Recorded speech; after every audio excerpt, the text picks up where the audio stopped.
ನಮೋ ಬುದ್ಧಾಯ ಜೈ ಭೀಮ್. ದಿನಾಂಕ 12/2/2026 ದೆಹಲಿಯಲ್ಲಿ ಮಹಾಬೋಧಿ ಮಹಾವಿಹಾರ ಮುಕ್ತಿ ಆಂದೋಲನ ನಡೀತಾ ಇದೆ.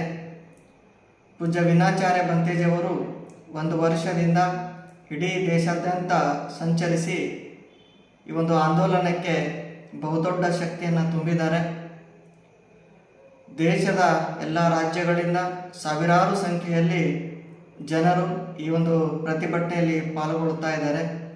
ನಮ್ಮ ಕರ್ನಾಟಕ ರಾಜ್ಯದಿಂದಲೂ ಕೂಡ ನಮ್ಮ ಬೀದರ್ ಜಿಲ್ಲೆಯ ಉಪಾಸಕರಾಗಿರ್ತಕ್ಕಂಥ ಇಸ್ಮಾನ್ ಪ್ರಕಾಶ್ ಗೋಡ್ಬಲೆಯವರು ಮತ್ತು ಕಪಿಲ್ ಗೋಡ್ಬಲೆಯವರು ಗೋಡ್ಬಲೆ ಪರಿವಾರದ ಹೆಸರಿನಲ್ಲಿ ಸುಮಾರು 50 ಲಕ್ಷ ರೂಪಾಯಿ ತನಕ ಖರ್ಚು ಮಾಡಿ ಪ್ರತಿಭಟನೆಯಲ್ಲಿ ಪಾಲ್ಗೊಳ್ಳುವುದಕ್ಕೆ ಒಂದು ರೈಲನ್ನೇ ಬುಕ್ ಮಾಡಿದ್ದಾರೆ.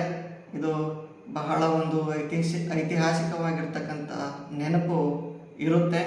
ಹಾಗಾಗಿ ನಮ್ಮ ಕರ್ನಾಟಕ ರಾಜ್ಯದ ಎಲ್ಲ ಉಪಾಸಕಿಯರ ಪರವಾಗಿ, ಭಿಕ್ಕು ಸಂಘದ ಪರವಾಗಿ ಅವರಿಗೆ ಅನಂತ ಮಂಗಳವನ್ನು ಹಾರೈಸ್ತೇವೆ ಮತ್ತು ಧನ್ಯವಾದಗಳನ್ನು ಹೇಳುತ್ತೇವೆ.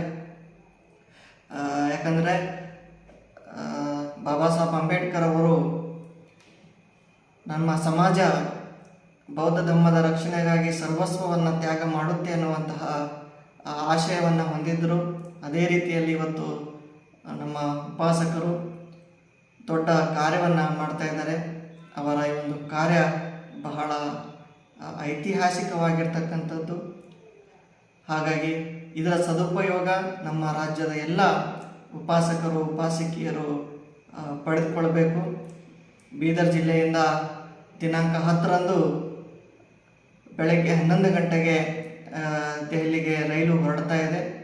ತಾವು ಯಾರ್ಯಾರು ಹೆಸರು ನೋಂದಾಯಿಸಿಕೊಂಡಿದ್ರೋ ತಾವೆಲ್ಲರೂ ಕೂಡ ಸಮಯಕ್ಕೆ ಸರಿಯಾಗಿ ಈ ಒಂದು ರೈಲ್ವೆ ಸ್ಟೇಷನ್ನಲ್ಲಿ ಬರಬೇಕು ಮತ್ತು ಈ ಒಂದು ಪ್ರತಿಭಟನೆಗೆ ಮತ್ತು ಇನ್ನಷ್ಟು ಶಕ್ತಿಯನ್ನು ತುಂಬಬೇಕು ಅಂಥೇಳಿ ನಾನು ತಮ್ಮಲ್ಲಿ ತಿಳಿಸ್ತಾ ಇದ್ದೇನೆ. ನಾನು ಬಂತೆ ಸಂಘರಕ್ಷಿತ ಬುದ್ಧ ವಿಹಾರ ಆಣದೂರು. ನಮೋ ಬುದ್ಧಾಯ ಜೈ ಭೀಮ್.